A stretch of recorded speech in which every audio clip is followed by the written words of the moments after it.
اهدنا الصراط المستقيم، صراط الذين أنعمت عليهم غير المغضوب عليهم ولا الضالين،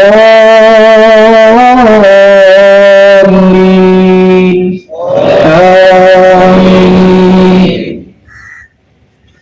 سبح اسم ربك الأعلى الذي خلق فسوى والذي قدر فهدى والذي أخرج المرعى فجعله غثاء أحوى سنقرئك فلا تنسى إلا ما شاء الله إنه يعلم الجهر وما يخفى ونيسرك لليسرى فذكر إن نفعت الذكرى سيذكر من يخشى ويتجنبها الأشقى الذي يصلى النار الكبرى ثم لا يموت فيها ولا يحيا قد أفلح من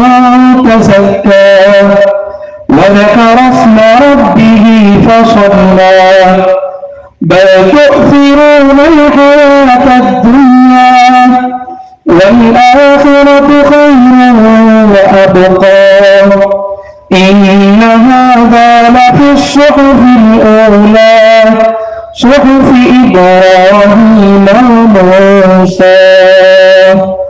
الله أكبر.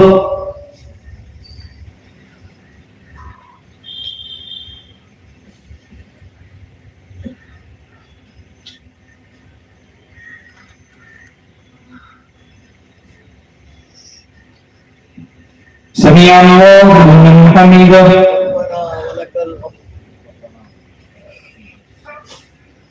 الله أكبر.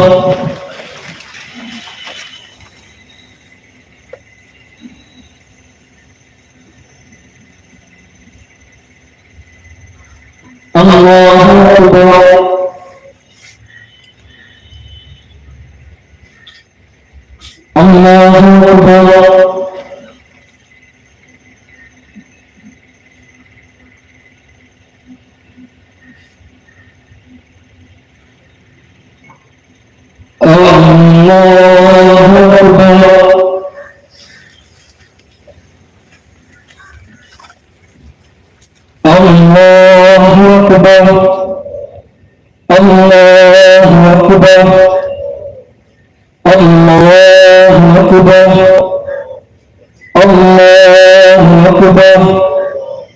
الله أكبر. الحمد لله رب العالمين الرحمن الرحيم مالك يوم الدين إياك نعبد وإياك نستعين اهدنا الصراط المستقيم صراط الذين أنعمت عليهم غير المغضوب عليهم ولا الضالين،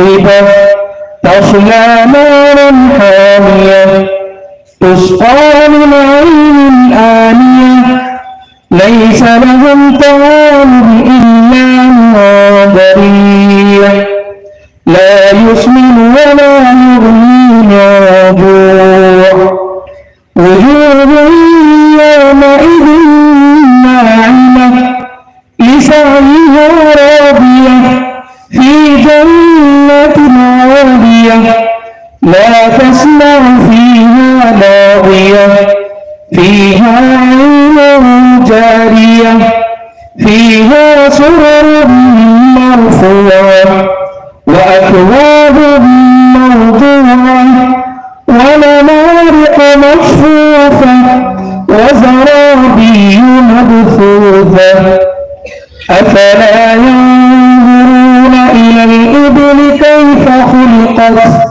وإلى السماء كيف رفعت وإلى الجبال كيف نصبت وإلى الأرض كيف سطحت فذكر إنما أنت مذكر لست عليهم بمسيطر إلا ما تولى وكفى فيعذبه الله العذاب الأكبر إن إلينا إيابهم ثم إن علينا حسابهم الله أكبر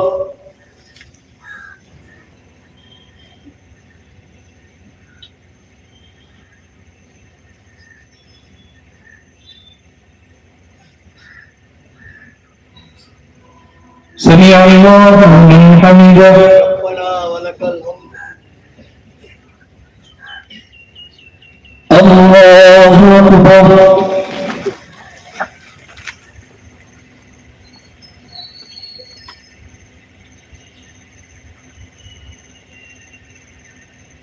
الله أكبر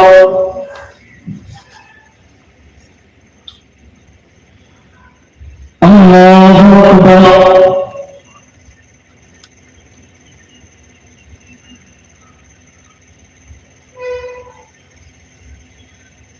الله أكبر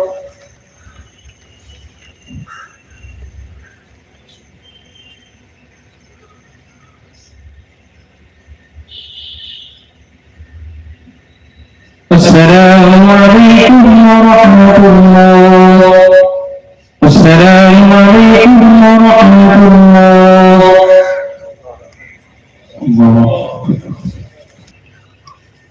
إن الحمد لله نحمده ونستعينه ونستغفره ونعوذ بالله من شرور أنفسنا ومن سيئات أعمالنا من يهده الله فلا مضل له ومن يضلل فلا هادي له وأشهد أن لا إله إلا الله وأشهد أن محمدا عبده ورسوله أرسله بالحق بشيرا ونذيرا أما بعد فإن خير الحديث كتاب الله وخير الهدي هدي محمد صلى الله عليه وسلم فإن خير الأمور عوازمها وشر الأمور محدثاتها وكل محدثة بدعة وكل بدعة ضلالة وكل ضلالة في النار فأعوذ بالله من الشيطان الرجيم بسم الله الرحمن الرحيم يريد الله بكم اليسر ولا يريد بكم العسر ولتكملوا العدة ولتكبروا الله على ما هداكم ولعلكم تشكرون محترم حضرات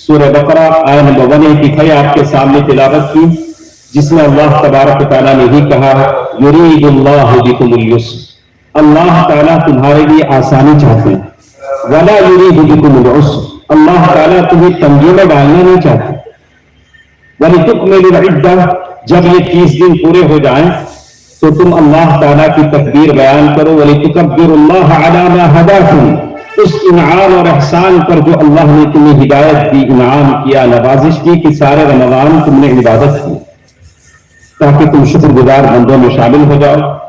دوستو عزیزو، اس شکرانے کے بعد اللہ تبارک و تعالیٰ نے قرآن مجید میں کہا کہ وَإِن تَشْكُرُوا يَرْضَهُ لَكُمْ، اگر تم شکر کرو گے تو اللہ تم سے راضی ہو جائے گا اور تمہیں مزید دے گا، اس کی نعمتوں میں اضافہ ہوگا، ایسی نعمتیں ملیں گی۔ لیکن ایک کلیدی چیز، بنیادی چیز جو مجھے اور آپ کو بتانی ہے، اس کی طرف میں آپ کو توجہ دلانا چاہتا ہوں۔ عید کا جو خطبہ ہوتا ہے 20 منٹ سے زائد نہیں ہوتا، اس لیے کہ مختصر باتیں جو آپ کے دل و دماغ کو پیغام دیں، دل و دماغ کو اپیل کریں، یہی باتیں کہی جاتی ہیں۔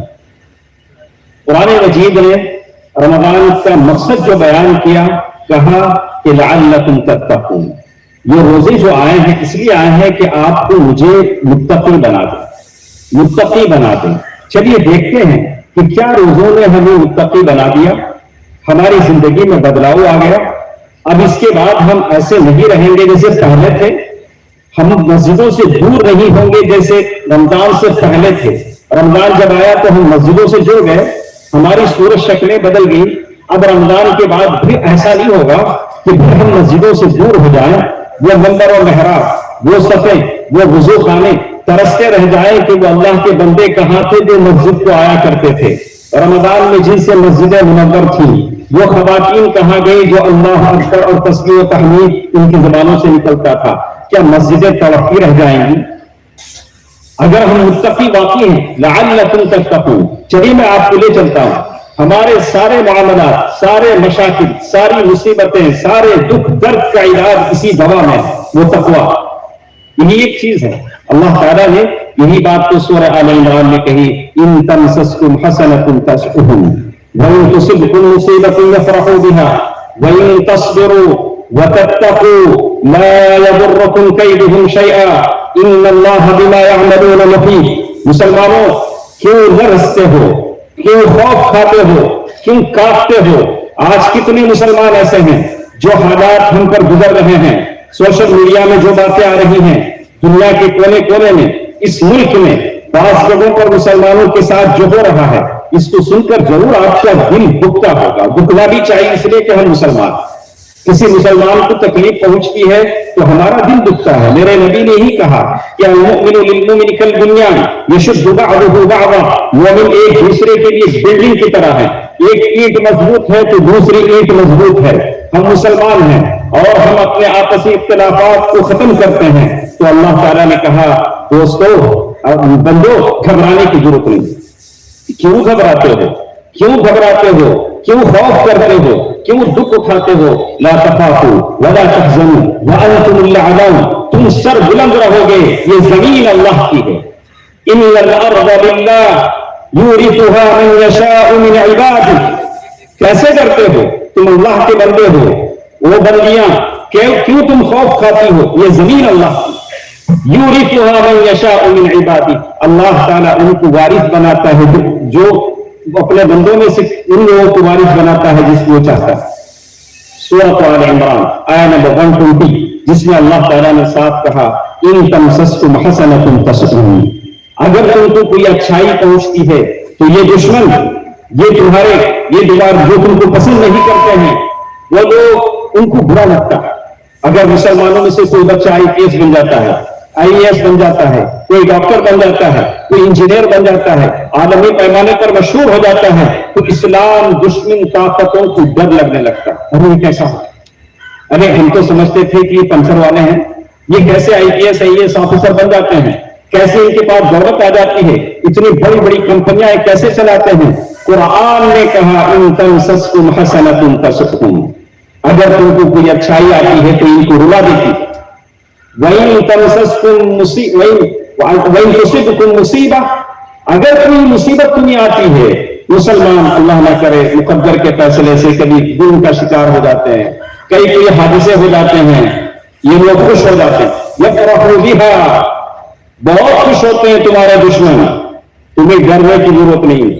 وَإِن تَصْبِرُوا، اگر تم صبر کرو گے، اگر تم صبر کرو گے، وَتَتَّقُوا، تم متقی بن جاؤ گے۔ یہی متقی بنانے کے لیے رمضان آیا تھا، یہی رمضان ہمارے پاس آیا تھا، رمضان کے مدرسے سے آپ نے ڈگری لی تھی، ابھی اسی کا بدلہ لینے کے لیے اس میدان میں جمع۔ وَإِن تَصْبِرُوا وَتَتَّقُوا لَا يَضُرُّكُمْ كَيْدُهُمْ شَيْئًا، یہ دشمن طاقتوں کا مکر و فریب تم کو نقصان نہیں پہنچائے، ڈرنے کی ضرورت نہیں اور کانپنے کی ضرورت نہیں، ہمارا رب ہمارے ساتھ۔ یہ کتاب ہے، قرآن مجید ہے، اس کتاب کو رکھ کر کوئی قوم زوال پذیر ہو سکتی ہے؟ یہ سب سے بڑا فتنہ ہوگا کہ ایسی اشرف کتاب کو رکھ کر کوئی مخلوق زوال پذیر ہو جائے۔ ایسی کتاب جو لوگوں کے لیے ہدایت کا باعث ہے، جس نے صحابہ کرام کو 50 سال کے عرصے میں دنیا کے اکثر حصے میں حکومت عطا کی، اس کتاب کی برکت کی وجہ سے اللہ نے حکومت عطا کی، اس کتاب کی تعلیمات پر عمل کرنے کی وجہ سے اللہ تعالیٰ نے برکت عطا کی۔ دوستو عزیزوں، میں نے آپ سے کہہ دیا وَإِن تَصْبِرُوا، اگر آپ صبر کرو۔ لوگ کہتے ہیں کیسے کیسے حالات ہیں، کیا کرنا چاہیے؟ کچھ بھی نہیں کرنا چاہیے، صبر کریں، صبر کریں۔ اللہ کے نبی صلی اللہ علیہ وسلم کعبہ مقدسہ پر ٹیک لگا کر بیٹھے ہیں، صحابی آتے ہیں کہتے ہیں اللہ کے نبی آپ دیکھتے نہیں کیسے بلال حبشی کے ساتھ ہو رہا ہے، عمار ان کے خاندان کے ساتھ ہو رہا ہے۔ اللہ کے نبی صلی اللہ علیہ وسلم نے فرمایا کہ تم سے پہلے جو لوگ تھے ان کو زمین میں کمر تک گاڑ کر آرا لے کر 2 ٹکڑے کر دیا جاتا تھا۔ اللہ کے نبی صلی اللہ علیہ وسلم نے یہی صحابہ سے کہا کہ تم صبر، میں بھی یہی بات کہتا ہوں کہ آپ صبر کریں۔ وَمَن يَتَّقِ وَيَصْبِرْ، جو متقی بن جاتا ہے اور صبر کرتا ہے، ان اللہ لا یضیع اجر المحسنین، اللہ اس کا اجر ضائع نہیں کرتا۔ دوستو عزیزو، یہ رمضان کا پیغام تھا کہ یہاں جتنے بیٹھے ہیں بشمول میرے اپنے، ہم تقوی اختیار کریں جس سے ہمیں دنیا میں سربلندی ملے گی۔ صبر کا دامن نہ چھوڑیں، ان الصلاۃ تنہی عن الفحشاء والمنکر، اس لیے کہ صبر ایسی چیز ہے جو اس میں کہا کہ آدمی عبادتیں بجا لانے میں اگر وہ صبر کرتا ہے، بعض عبادتیں مشقت زدہ ہوتی ہیں، آدمی صبر کا دامن ہرگز نہ چھوڑے۔ یہ پہلا پیغام تھا جو مجھے دینا تھا۔ ایک دوسری چیز جو اپنے بھائیوں کو بتانا چاہتا ہوں، اللہ تعالیٰ نے قرآن مجید میں کہا وَاعْبُدُوا اللَّهَ وَلَا تُشْرِكُوا بِهِ شَيْئًا، اللہ تبارک و تعالیٰ کی عبادت کرو، اس کے ساتھ کسی کو شریک نہ کرو۔ یہ مشرک قوم جو شرک کرتی ہو، جس کی پیشانیاں آستانوں پہ جھکتی ہوں، جس کی پیشانیاں قبروں پہ جھکتی ہوں، جو اپنے صوفیاؤں سے پیروں سے دست سوال دراز کرتی ہو، قبروں پر جا کر دعائیں کرتی ہو، ان سے امیدیں رکھتی ہو، اللہ تعالیٰ ایسے لوگوں کا ساتھ نہیں دے گا۔ فَكَأَنَّمَا، اللہ تعالیٰ نے قرآن مجید میں بتا دیا وَمَن يُشْرِكْ بِاللَّهِ، جو اللہ تعالیٰ کے ساتھ شرک کرتا ہے اللہ اسے چھوڑ دیتا ہے۔ خَرَّ مِنَ السَّمَاءِ، ایسے لگتا ہے کہ وہ آسمان سے گر رہا۔ دوستو عزیزو، شرک کے جو مظاہر ہیں، سجدے کی شکل میں، قبروں کی طواف کی شکل میں، ہاتھوں میں جو تعویذیں بندی ہیں، گلوں میں جو تعویذیں بندے ہیں، اور مرد ہو کر بھی عورت بعض لوگ بن جاتے ہیں، گلوں میں چین لٹکی ہے، ہاتھ میں چین لٹکی ہے، یہ سب ایک صحیح مسلم نوجوان کی عادتیں اور خصلتیں ہیں۔ ارے عورت خوبصورت نہیں ہے، وہ زیور پہن کے خوبصورت بننا چاہتی ہے۔ ارے تم تو مرد ہو، تم کو کیا ضرورت ہے تھی گلوں میں چین، ادھر چین ادھر چین؟ ارے تو مرد ہے تو مرد بنو، تمہارا مرد ہونا ہی تمہارے لیے خوبصورت ہے۔ نہیں چاندی کی، ارے چاندی کی بھی نہیں، سونے کی تو حرام ہے۔ مرد کو کسی چین کی ضرورت نہیں ہے، کسی تعویذ کی ضرورت نہیں ہے، اس کا مالک اللہ اس کے ساتھ ہے۔ وَاعْبُدُوا اللَّهَ وَلَا تُشْرِكُوا بِهِ شَيْئًا۔ دوستو عزیزو، اللہ تعالیٰ نے 2 باتوں کی طرف توجہ دلائی۔ ایک حقوق اللہ، وَاعْبُدُوا اللَّهَ، اس میں کوئی کمی بیشی نہیں ہونا چاہیے۔ اللہ کا جو حق ہے وہ اللہ کو ملنا چاہیے، اس کے بارے میں کوئی کمپرومائز نہیں۔ وَاعْبُدُوا اللَّهَ وَلَا تُشْرِكُوا بِهِ شَيْئًا، دوسری چیز اس کے ساتھ شریک نہ کرو۔ اور دوسری چیز اللہ کے نبی صلی اللہ علیہ وسلم شروع زمانے کے ساتھ ساتھ یہ بات کر رہے ہیں، کہا وَبِالْوَالِدَيْنِ إِحْسَانًا، وَبِالْوَالِدَيْنِ إِحْسَانًا، ماں باپ کے ساتھ حسن سلوک کرو۔ یہ حقوق العباد دونوں ہونی چاہیے۔ کتنے ایسے ہیں گھر میں بیوی بچوں کے ساتھ ظالم ہیں، ماں باپ کا احسان نہیں مانتے اور نمازیں پڑھ رہے ہیں، روزہ بھی رکھ رہے ہیں، اعتکاف میں بیٹھے ہیں. کیسے ہوگا؟ دونوں چیزیں برابر ہوں. وَاعْبُدُوا اللَّهَ وَلَا تُشْرِكُوا بِهِ شَيْئًا وَبِالْوَالِدَيْنِ إِحْسَانًا. اللہ کے نبی صلی اللہ علیہ وسلم نے شروع رسالت سے ان دونوں چیزوں پر فوکس کیا کہ اللہ تعالیٰ کی عبادت بھی ہو، ساتھ ساتھ یہ ساری چیزیں ہوں کہ خاندان کے جو لوگ ہیں، رشتہ دار ہیں، ان کی رشتہ داریاں ادا کی جائیں. اللہ کے نبی صلی اللہ علیہ وسلم ایک اونٹ پر سوار ہیں، غالباً وہ عرفہ ایک کا میدان ہے، تو ایک آدمی اچانک آتا ہے، اللہ کے نبی صلی اللہ علیہ وسلم کے اونٹ کی رسی کو پکڑ لیتا ہے، اونٹ کی رسی کو پکڑتا ہے. ایک آدمی ہے، اب جس نے بھی اللہ کے نبی صلی اللہ علیہ وسلم کو دیکھا وہ صحابی ہیں، گاؤں والے ہیں. اللہ کے نبی صلی اللہ علیہ وسلم سے وہ کہہ رہے ہیں یا رسول اللہ دلنی علی عمل. اللہ کے نبی صلی اللہ علیہ وسلم مجھے ایسا کام بتلائیے میں جنت میں داخل ہوگا، جنت سے یہ کام مجھے قریب کر دے، جہنم سے دور کر دے. یہی سوال تو معاذ بن جبل رضی اللہ تعالیٰ عنہ نے بھی کیا تھا. اللہ کے نبی صلی اللہ علیہ وسلم وقف النبی صلی اللہ علیہ وسلم تھوڑی دیر کے لیے اللہ کے نبی صلی اللہ علیہ وسلم رک گئے اور صحابہ سے کہا دیکھیے لقد وفق لقد ہدی، دیکھیے یہ جو آدمی سوال کر رہا ہے بالکل کریکٹ سوال، اللہ نے اسے توفیق دے دی، اللہ نے اسے ہدایت دی.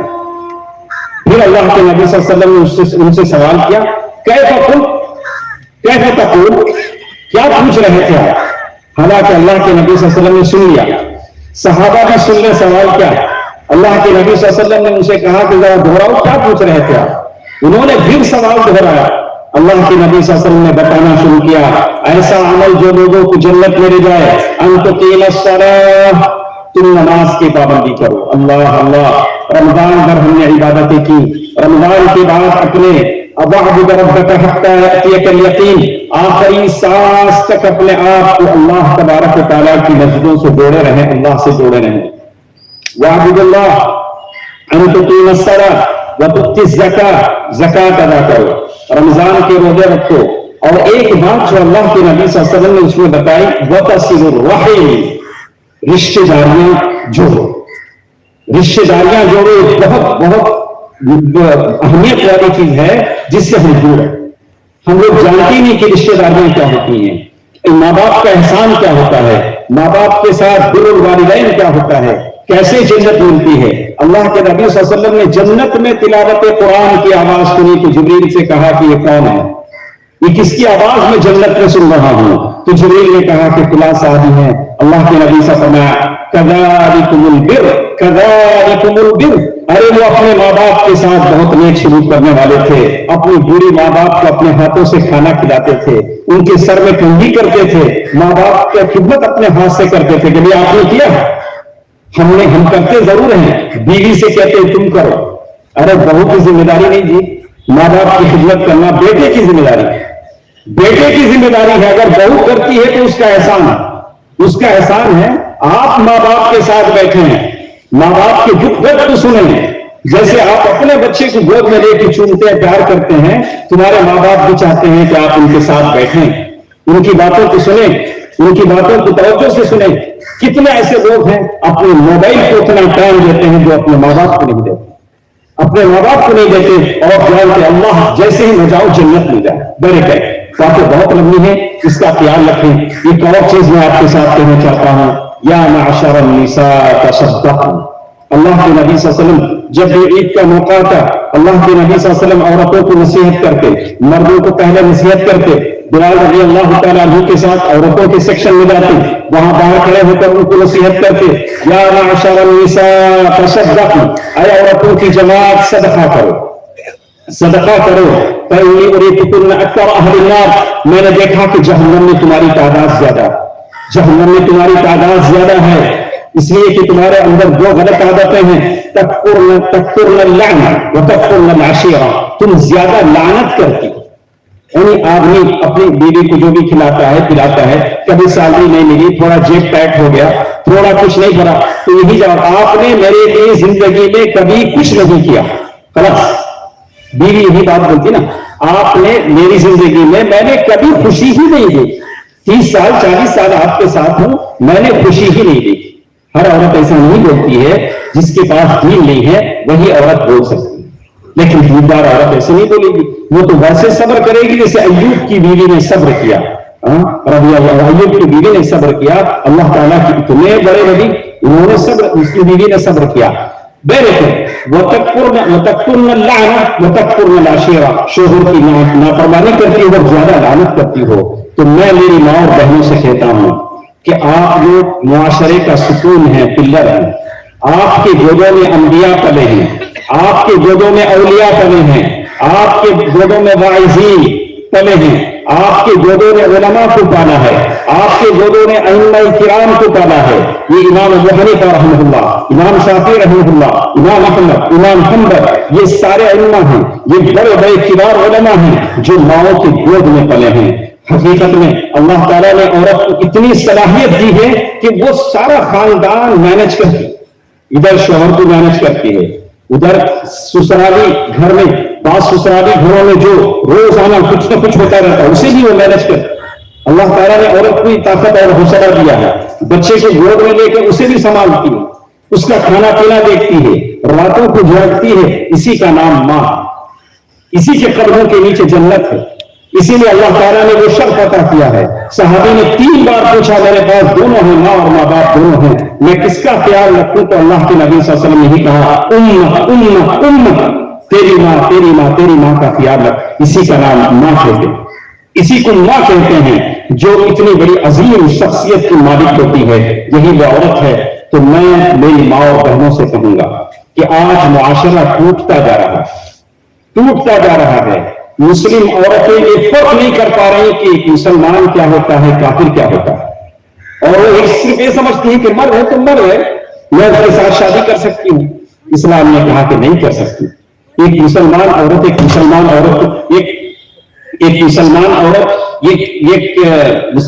مرد ہی جو شادی کر سکتی، یہ اللہ کا قانون ہے۔ ارتداد کا ایک سمندر ہے جو آپ کو مجھے لے جا رہا ہے۔ میں سارے پیرنٹ سے کہوں گا، والدین سے کہوں گا، خاص کر ماؤں سے کہوں گا، اگر آپ کی تربیت میں بچے بہکتے ہیں، اگر وہ ارتداد کا شکار ہوتے ہیں، تو اس کی ذمہ داری آپ کی ہے۔ کلکم راع وکلکم مسئول عن رعیتہ۔ ہر آدمی اپنے ماتحتوں کی جو لوگ ہیں اس کی ذمہ داری حفاظت کرے، اپنے بچوں کو پڑھائیے ضرور، کالجوں میں داخل کیجیے ضرور، میں اس سے منع نہیں کرتا، علم ہر ایک کا حق، لیکن اخلاق کی حفاظت کیجیے، ان کو فالو کیجیے، ان کو آبزرو کیجیے کہ میرے بچے بچیاں کہاں ملتی ہیں، کس سے ملتی ہیں، ان کے اخلاق کیسے ہیں، کیا اسلام کا اللہ کا ڈر ان کے دل میں ہے، اللہ کا ڈر ان کے دل میں پیدا کیجیے، جہاں چھوڑے وہ محفوظ ہو کر آئیں۔ وَمَن يَتَّقِ اللَّهَ يَجْعَلْ لَهُ مَخْرَجًا وَيَرْزُقْهُ مِنْ حَيْثُ لَا يَحْتَسِبُ۔ ہم کسی کو دوش نہیں دیتے، کسی کو ہم برا بھلا نہیں کہتے کہ ایسا ہو رہا ہے ویسا ہو رہا ہے۔ اگر آپ اپنا گھر کھلا رکھیں گے تو چور ضرور آئیں۔ گھر پہ تالا لگائیے، اپنے خاندان کی حفاظت کیجیے، بچوں کو دیندار بنائیے، بچے کو آپ کہیں بھی ڈالیں وہ تیر کر واپس آ جائے گا، اپنا دین عزت بچا کے آئے گا۔ ہمارا کچھ ہے، ہم نے لوگوں کو بچوں کو دینداری سے دور کیا۔ یہ چند باتیں تھیں جو مجھے آپ کے سامنے کرنی تھی، اس پر آپ ہمیشہ یہ کریں۔ اور خاص کر میں ایک بات بتاتا ہوں، کبھی ہم زمانے کے حالات کو دوش دیتے ہیں، کبھی اپنوں کی دشمنیوں کا شکار بھی ہو جاتے ہیں، جیسے یوسف علیہ السلام اپنے بھائیوں کی دشمنی اور حسد کا شکار ہو گئے۔ میں سارے مسلمانوں سے کہتا ہوں، ابھی ٹائم نہیں ہے کہ ہم ایک دوسرے کا گریبان پکڑیں اور حلال حرام کے فتوے دیں۔ الحلال بین والحرام بین، حرام واضح ہے، حلال واضح ہے۔ اللہ تعالیٰ نے، اللہ کے نبی نے، اللہ نے کھول کر بتا دیا ہے، اس میں زیادہ جانے کی ضرورت نہیں۔ اس سے پہلے کہ دشمن جس نگاہ سے آپ کو دیکھتا ہے اس نگاہ سے اپنے آپ کو دیکھ لیں۔ دشمن نہیں جانتا کہ آپ میں کون حنفی ہے، شافعی ہے، حنبلی، احنفی سے جماعت اسلامی ہے۔ دشمن تو بس یہی جانتا ہے کہ آپ مسلمان ہیں۔ کیا ہی اچھا ہو کہ ہم اپنے آپ کو سمجھیں کہ ہم سب مسلمان ہیں۔ ارے ہم اپنی نگاہ سے نہیں، کم از کم دشمن کی نگاہ سے دیکھیں اور متحد ہو جائیں، اور ساری قدرتوں کو، بغض و حسادت کو، اپنے حسد کو اپنے دل سے نکال دیں۔ اللہ تعالیٰ، اور ایک بات مجھے آپ کے سامنے کہنی ہے، اس ملک میں ہم بستے ہیں، اس ملک میں ہمارے جو برادران وطن ہیں، جو نان مسلم ہمارے ساتھ ہیں، ان کے ساتھ ہم اپنے رویے کو بدلیں۔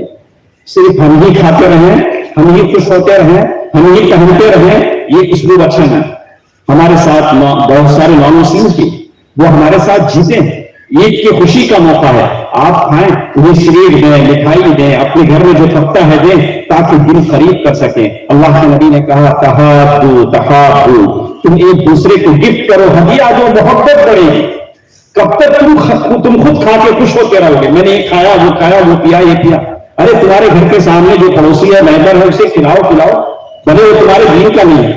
رمضان کی عید ہے, کھلانے اور کھانے کا دن ہے, خوشی منانے کا دن ہے. خیرات کرو, صدقہ کرو, فرق کرو نہیں کہ میں کسے دے رہا ہوں, یہ اپنا ہے وہ دوسرا ہے. جو بھی محتاج تمہارے سامنے ہے دیتے جاؤ. اس ملک میں رہتے ہوئے یہاں کے حالات کو سمجھنا, برادران وطن سے پیار کا سلوک کرنا, محبت بانٹنا ضروری ہے. برائی کا بدلہ برائی سے نہیں ہوتا, محبت سے ہوتا ہے. محبت کی جیتتی ہے, برائی مٹ جاتی ہے. کوشش کیجیے, اللہ تعالیٰ مجھے اور آپ کو اس کی توفیق دے. میں اللہ تعالیٰ سے اس میدان میں دعا کرتا ہوں, ایک ایسے ہی میدان میں اللہ تعالیٰ ہم کو جمع کریں گے جیسے اللہ نے کہا جس دن تمہارا رب آئے گا, والملائکۃ صفا صفا, فرشتے صفوں میں کھڑے ہوں گے. وجاء ربک والملک وجیء یومئذ بجہنم, جس دن جہنم لائی جائے گی. آدمی اپنی آنکھوں سے دیکھے گا, کہے گا کہ یا لیتنی قدمت لحیاتی, اے کاش میں کچھ کر لیا ہوتا, آخرت کے لیے کچھ کر لیا ہوتا. فکشفنا عنک غطاءک فبصرک الحدید, آج کرنے کا موقع نہ ہوگا. غفلت کے پردے اٹھ چکے ہوں گے, اب وہ جہنم ہوگی جو چیخ رہی ہوگی. اس جہنم سے بچنے کے لیے کچھ کر لیجئے, اللہ تعالیٰ کا تقرب حاصل کیجئے. اللہ تعالیٰ مجھے اور آپ کو توفیق دے. پیارے نبی محمد مصطفیٰ صلی اللہ علیہ وسلم کی سنت کی پیروی ہر معاملے میں کیجئے. اور ساتھ ساتھ میں آپ سے کہتا ہوں کہ صدقہ و خیرات ایک بہت اچھا عمل جو گناہوں کو مٹاتا ہے, جہنم کی آگ کو ٹھنڈا کرتا ہے. بہت سارے مواقع آپ کے صدقہ و خیرات کے ہیں, غریبوں کو, فقراء کو, جسے آپ دینا چاہیں دیں. اور اللہ تعالیٰ سے ہم سب دعا کرتے ہیں کہ اللہ تعالیٰ ہم سب کی دعاؤں کو شرف و قبولیت بخشے. اور اسی طرح اس خطبے میں مجھے ایک چھوٹی سی اپیل بھی آپ کے سامنے کرنی ہے کہ جمعیت اہل حدیث کی طرف سے چندے کی بات ہو رہی ہے, اور یہ آپ کا پیسہ بہت ساری جگہوں پہ لگایا جاتا ہے, دعویٰ میں, تبلیغ میں اور بہت ساری چیزوں میں. انشاءاللہ آپ کے اجر کو اللہ ضائع نہیں کرے گا. ان اللہ لا یضیع اجر المحسنین. ان کے لیے چندہ دیتے جائیں. میں لیڈیز سے بھی, جتنے لوگ ہیں سب سے گزارش کروں گا کہ یہ جو نیکیاں ہیں کبھی ضائع نہیں جاتی, کل حشر میں ہمارے کام آئیں گی.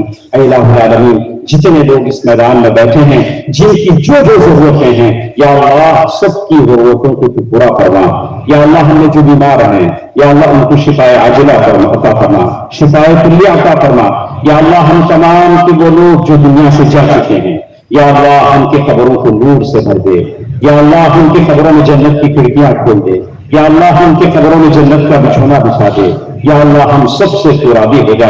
یا اللہ عالم اسلام میں, دنیا کے کونے کونے میں جہاں جہاں مسلمان پریشان ہیں, مخلوق الحال ہیں, یا اللہ تو ان کا مددگار ناصر حامی بن جا. یا اللہ تو سب کو رزق عطا فرما. یا اللہ تیرے پاس زمین و آسمان کے خزانے ہیں, تیرے خزانوں سے کچھ کم نہیں ہوتا. یا اللہ ہم مسلمانوں میں جو قرضدار ہیں ان کے قرضوں کی ادائیگی کا ذریعہ فرما دے. یا اللہ جو پریشان ہیں ان کی پریشانیوں کو دور فرما دے. یا اللہ جو نابلد ہیں انہیں اولاد کی نعمتوں سے مالا مال فرما. یا اللہ ہم میں جو لوگ اولاد کی نافرمانیوں کا شکار ہیں, یا اللہ ان اولاد کو صحیح ہدایت نواز دے. یا اللہ ہماری بچیوں کے لیے صحیح رشتے عطا فرما, عفت اور پاک دامنی عطا فرما. یا اللہ ہمارے جو بچے پڑھے لکھے ہیں ان کے لیے اچھے جاب عطا فرما, نوکریاں عطا فرما. یا اللہ ظالموں سے ہمیں نجات عطا فرما, ظالموں کے تسلط سے ہمیں نجات عطا فرما. یا اللہ جن کے حق میں ایمان اور توحید ہے, ایمان ہے, یا اللہ انہیں ایمان عطا فرما. اے الہ العالمین, رمضان میں جو نیک کام ہم کیے ہیں, یا اللہ ان تمام نیک کاموں کو قبول فرما. ان اللہ ملائکتہ یصلون علی النبی یا ایھا الذین آمنوا صلوا علیہ وسلموا تسلیما. اللهم صل على محمد وعلى ال محمد كما صليت على ابراهيم وعلى ال ابراهيم انك حميد مجيد. اللهم بارك على محمد وعلى ال محمد كما باركت على ابراهيم وعلى ال ابراهيم انك حميد مجيد. برحمتك يا ارحم الراحمين, والحمد لله رب العالمين. السلام عليكم ورحمه الله وبركاته.